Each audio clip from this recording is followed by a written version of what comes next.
Perhaps I can help you, Chuck. I think the election was a victory for good government. It might also be called a victory for propaganda.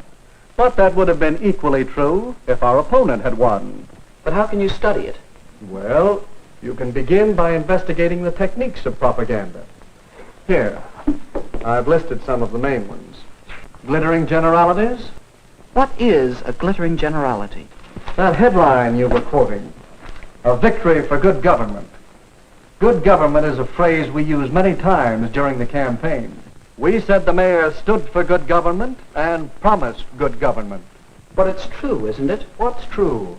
What does good government mean? Is the mayor's idea of good government the same as yours?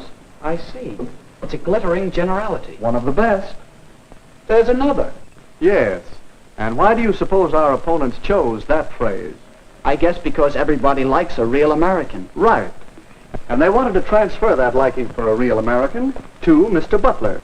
A day or so after that poster came out, I said in one of my campaign speeches, our opponent advertises himself as a real American. I say he is unreal, unrealistic. He is a visionary, a theorist, a dreamer.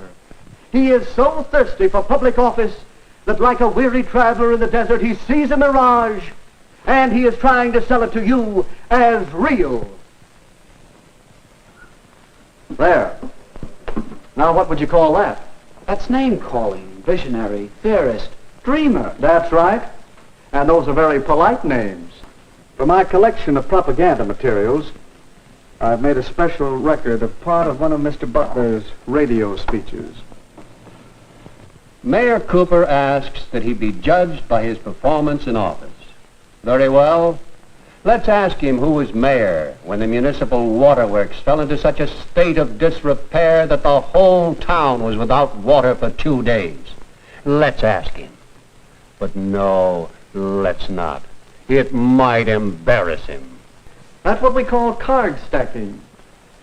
Cooper was mayor when the pumping station broke down, but it was the men in office before him who allowed it to get into such a rundown condition, and it finally gave way before he could get anything done.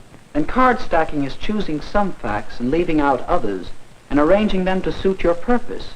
Now, did you see our little campaign movie? Yes, a couple of times. Well, let's look at it again. Land sakes, a body hardly has time enough. The house to clean, and the washing to do, and the men folks to feed. They like their chocolate cakes, too. But I do want to take time to tell you that I've known Dick Cooper ever since he was knee-high to a grasshopper. He comes of a good, respectable family, just as honest as the day is long. And he knows our town. He's one of us. That's why I'm going to vote for Mayor Cooper. And all my friends are going to vote for him, too. Recognize the technique? That must be what you call plain folks. That's right. You'll find many versions of the appeal based on the common man, the man on the street, log cabin to president. Now let's look at the rest of the movie. Yes, Mrs. Hamline is voting for Mayor Cooper. Her friends are voting for Mayor Cooper. Your friends are voting for Mayor Cooper. The people know what they want, and what they want is Mayor Cooper. Don't you be left behind. Get on board the Victory Special. Vote for Mayor Cooper and ride with him to victory. That ending's easy to spot. It's the bandwagon. Yes, the propaganda we've been talking about is easy to detect. But a great deal of propaganda is much more hidden, much harder to detect. That's what's bothering me. Even in a small local election, there's so much propaganda.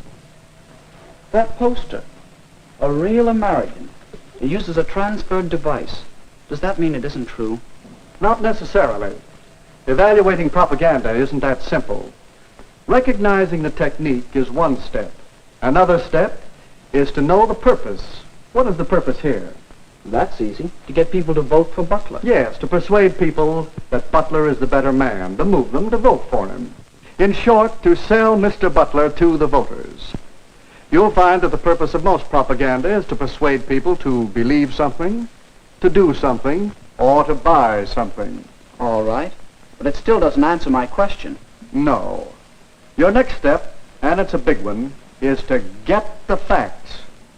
Well, is he a real American? Howard Butler was born in this country. He obeys its laws. He's a good citizen.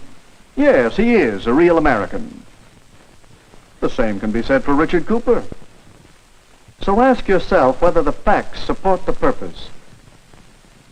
Do they support the transfer of feeling from real American to Mr. Butler over Mr. Cooper? No, I guess not.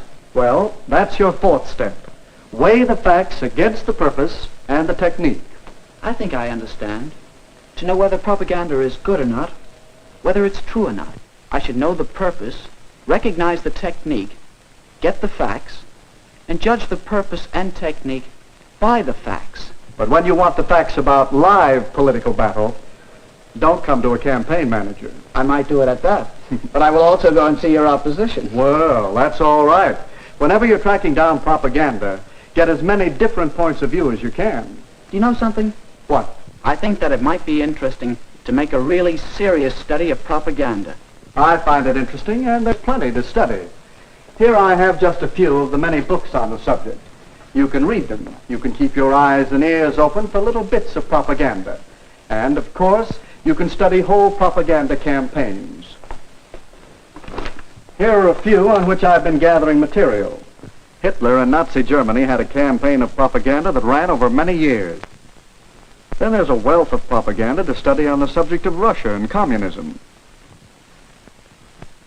There's propaganda to study in our own American elections, national as well as local, and in many of the major issues on which elections often hinge.